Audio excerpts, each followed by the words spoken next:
जय हिंद साथियों, मैं अजय कुमार वाराणसी उत्तर प्रदेश से आपके अपने चैनल नौ शिक्षण पे स्वागत करता हूं। लोकसभा चुनाव 2024 का आगाज़ हो चुका है। पीठासीन अधिकारी को इस समय काफ़ी नए लिफाफे भी मिले हैं, तो पूरी लिफाफों की जानकारी मैं इस वीडियो में आपको देने जा रहा हूं। तो ये देखिए, प्रथम पैकेट है आपके सामने। भले यहाँ देखिए उत्तर प्रदेश दिख रहा है, जो अन्य राज्य के साथी हैं तो उनका राज्य यहाँ लिखा रहेगा, ठीक है। और यहाँ वर्ष हो जाएगा 2024। तो जैसे आप जनपद का नाम, लोकसभा निर्वाचन क्षेत्र की संख्या व नाम, मध्य स्थल की क्रम संख्या तथा नाम, तो जो हमें आदेश मिलता है आदेश प्रति में सभी जानकारियाँ रहती हैं, तो आप ये पहले ही भर लेंगे। मध्य स्थल का स्थान, पीठासीन अधिकारी का नाम एवं पदनाम, पीठासीन अधिकारी के हस्ताक्षर और मतदान का दिनांक। तो ऑलरेडी हमें पता है कि हमारे क्षेत्र में कब हो रहा है। तो इसमें देखिएगा अनुप्रयुक्त को काट दें, जिसमें रिकॉर्ड किए गए मतों की लेखा हेतु जो फॉर्म 1700 होता है, पीठासीन अधिकारी की रिपोर्ट, एक मॉकपोल सर्टिफिकेट होता है 2 और 3 हेतु, और मॉकपोल के वीवीपैट हेतु स्लिप हेतु पेपर पैट जो होता है, ठीक है।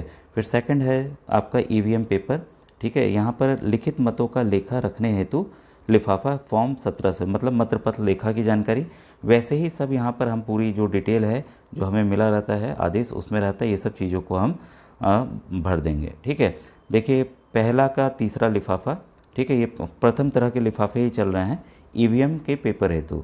तो यहाँ पर पीठासीन अधिकारी की रिपोर्ट है, छदम मतदान प्रमाण पत्र जो मॉकपोल का सर्टिफिकेट है 2 और 3 हेतु लिफाफा है। तो हर एक तरह के लिफाफे मैंने विधिवत और समझाकर बताए हुए हैं, फॉर्म को भी भरकर बताया हुआ है। तो जो एक चुनाव की प्लेलिस्ट बनी हुई है, अगर आप उसको देख लेंगे कि मॉकपोल कैसे कराना है, तो ईवीएम के जरिए मैंने एक्चुअल दिखाया भी हुआ है, ठीक है। तो यहाँ पर फिर से पूरी डिटेल हम यहाँ पर फिर से भर लेंगे, तो इसमें ये चीज़ें आएंगी प्रविष्टियाँ। और ये देखिए एक काला लिफाफा है, तो इसलिए ऐसा दिख रहा होगा, ये प्रथम लिफाफा का चौथा भाग है, ईवीएम पेपर, ठीक है। तो साफ साफ दिया है, तो ये छदम मतदान यानी कि मॉकपोल की वीवीपैट पेपर पर्चियों हेतु लिफाफा है। तो बाकी डिटेल जो हमें बताया मैंने वही यहाँ पर भर लेना है फिर से पुनः। अब देखिए दूसरे नंबर का लिफाफा होता है, दूसरे नंबर का पहला लिफाफा, ठीक है। ये संवीक्षा दस्तावेजों हेतु मास्टर लिफाफा है, बड़ा लिफाफा है, ठीक है। द्वितीय पैकेट, प्रथम पैकेट अब खत्म हो गया, द्वितीय पैकेट देखिए स्टार्ट हो गया है। वैसी पूरी जानकारी हम दे देंगे क्योंकि ये बड़ा पैकेट होगा, ठीक है। तो यहाँ पर देखिए अनुपयुक्त को काट दें, पीठासीन अधिकारी की डायरी हेतु लिफाफा, मतदान रजिस्टर हेतु लिफाफा फॉर्म 17A, दृष्टिबाधित एवं असक्त मतदाताओं की सूची प्रारूप 14 का और उनके साथियों यानी कि कंपेनियंस की घोषणा हेतु कवर हेतु और विजिट सीट के कवर हेतु लिफाफा, ठीक है। इसके बाद देखिए लिफाफा दूसरा का दूसरा नंबर, तो ये पीठासीन अधिकारी की डायरी हेतु लिफाफा है। बाकी डिटेल हमें वैसे ही यहाँ पर भरनी है। तो ऑलरेडी मैंने बताया हुआ कि सभी दस्तावेजों को कैसे भरना है, जितने भी फॉर्म्स हैं। और ये दूसरे लिफाफा का तीसरा पार्ट है, मतदान रजिस्टर हेतु लिफाफा फॉर्म 17A, ठीक है। तो इसमें हमें डाल देना है, बाकी चीज़ें जो डिटेल्स हैं वैसे ही हमें यहाँ पर भर देनी है। इसके बाद देखिए दूसरे लिफाफा का चौथा पार्ट जो है वो प्रारूप 17 का में अंधे और शिथिलांग निर्वाचकों की सूची तथा साथी कंपेनियन की घोषणा हेतु लिफाफा। तो हमें पता है कोई भी अगर इस तरह का आता है तो उसके साथ कोई ना कोई कंपेनियन आएगा ही आएगा, तो उसकी घोषणा इसमें डालनी है। जांच दस्तावेज दूसरे नंबर का पांचवा लिफाफा, विजिट से सीट हेतु लिफाफा, तो जो भी हमारे सुपीरियर्स आते हैं तो उस पर साइन करेंगे और बताएंगे भी कि हाँ भाई मतदान अच्छे से चल रहा है, तो उसका लिफाफा है ये। फिर है सांविधिक लिफाफा हेतु मास्टर लिफाफा, ये देखिए तृतीय पैकेट अब स्टार्ट हो रहा है, तृतीय पैकेट का ये पहला पैकेट है, ठीक है। तो आपको कोई भी कन्फ्यूज़न यहाँ पर होना नहीं है कि किस में क्या क्या डालना है। तो ये जितने भी सांविधिक हैं सब इसमें ही में डाले जाएंगे।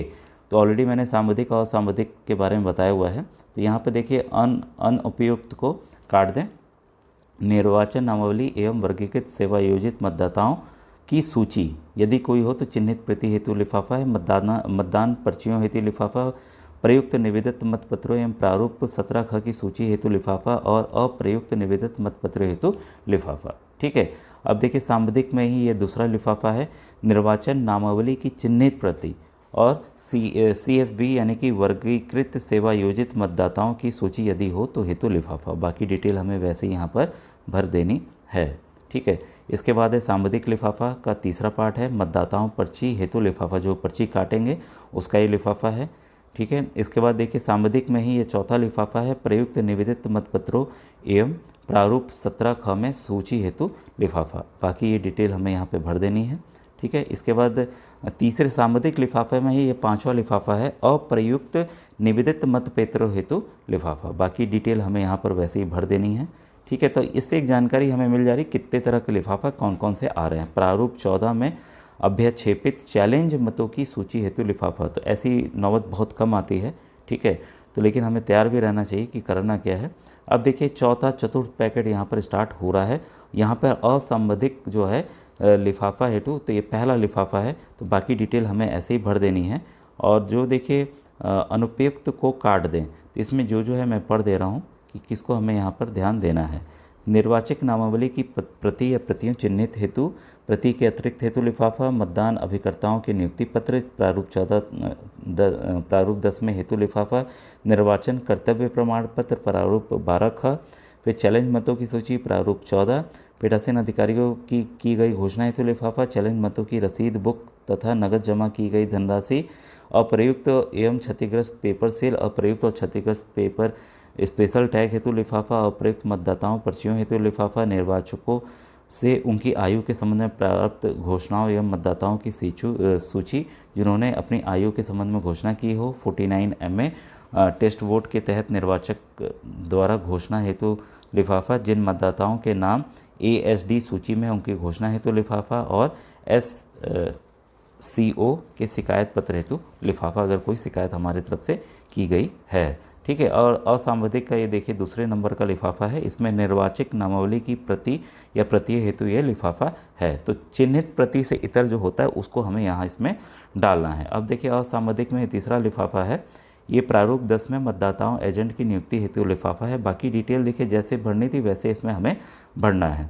असंबंधित लिफाफे में चौथा लिफाफा है, प्रारूप 12 ख में निर्वाचन ड्यूटी हेतु यहाँ पर लिफाफा डालना है। बाकी डिटेल हमें ऐसी भरनी है। फिर पांचवा लिफाफा है असंबंधित में पीठासीन अधिकारी की घोषणा हेतु लिफाफा, तो इस लिफाफे में हमें डालना है। प्रयास कीजिए जो लिफाफा जिसमें है उसी में डालिए, क्योंकि वहाँ जब अलग से मांगते हैं तो हम परेशान हो जाते हैं।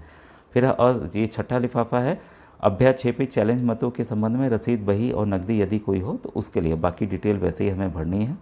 और इसके बाद देखिए ये आपका असंबंधित का सातवां लिफाफा है, अप्रयुक्त एवं क्षतिग्रस्त पेपर सील और अप्रयुक्त और क्षतिग्रस्त स्पेशल टैग के लिए ये लिफाफा है, ठीक है। फिर आठवां लिफाफा अप्रयुक्त मतदाता पर्चियों हेतु, जो मतदाता पर्चियाँ बची रह जाएंगे इसमें हमें भर के डाल देना है। तो ये असंबंधित लिफाफा आठवां था। ये देखिए नौवां लिफाफा है निर्वाचकों से उनकी आयु के संबंध में प्राप्त घोषणाओं तथा उन निर्वाचकों की सूची जिन्होंने अपने आयु के संबंध में घोषणा देने से इनकार कर दिया है, तो इस हेतु ये लिफाफा है। बाकी डिटेल वैसे ही भरेंगे। और ये देखिए 10वां लिफाफा है असंबंधित का 49 MA जो टेस्ट वोट होता है अंतर्गत निर्वाचक द्वारा घोषणा के प्रारूप हेतु ये लिफाफा है। इसके बाद देखिए 11वां लिफाफा असंबंधित का ऐसे निर्वाचकों जिनका नाम ASD सूची में है द्वारा घोषणा के प्रारूप हेतु लिफाफा, तो जनरली ऐसे लोग आते नहीं हैं। SHO की शिकायत हेतु लिफाफा, तो भाई कोई गड़बड़ी होगी नहीं, मेरे ख्याल से एकदम अच्छे शांतिपूर्वक चुनाव हो भी रहे हैं। इसके बाद है हैंडबुक अनुदेशों आदि हेतु मास्टर लिफाफा। ये देखिए 5वां पैकेट है, याद रखिएगा 5वां पैकेट का पहला है जो हमें हैंडबुक में लगी रहती है पीठासीन अधिकारी के अनुदेश हेतु, ये मास्टर लिफाफा है। बाकी डिटेल वैसे ही हम भरेंगे। फिर ये देखिए है ये दूसरा लिफाफा, उसी में प्रयुक्त और शेष रह गई अमिट स्याही शीशियाँ आदि के लिए अप्रयुक्त स्टैम्प ऐड हो गया, तो ये सब के लिए हमें लिफाफा भरना है। बाकी डिटेल वैसे ही हम करेंगे। छठा लिफाफा देखिए काफ़ी पैकेट दिए गए हैं और थैले भी अलग अलग दिए जा रहे हैं जैसे सूचना प्राप्त हो रही है। अन्य मतदान सामग्री हेतु जो भी बची रह गई बाकी इसमें छठे के पहले लिफाफे में हमें डाल देना है। तो दोस्तों ये पूरी डिटेल थी। अब मेरे ख्याल से कोई कन्फ्यूज़न नहीं रहा होगा, आपने सभी तरह के लिफाफे इस बार जान लिए होंगे। Thank you.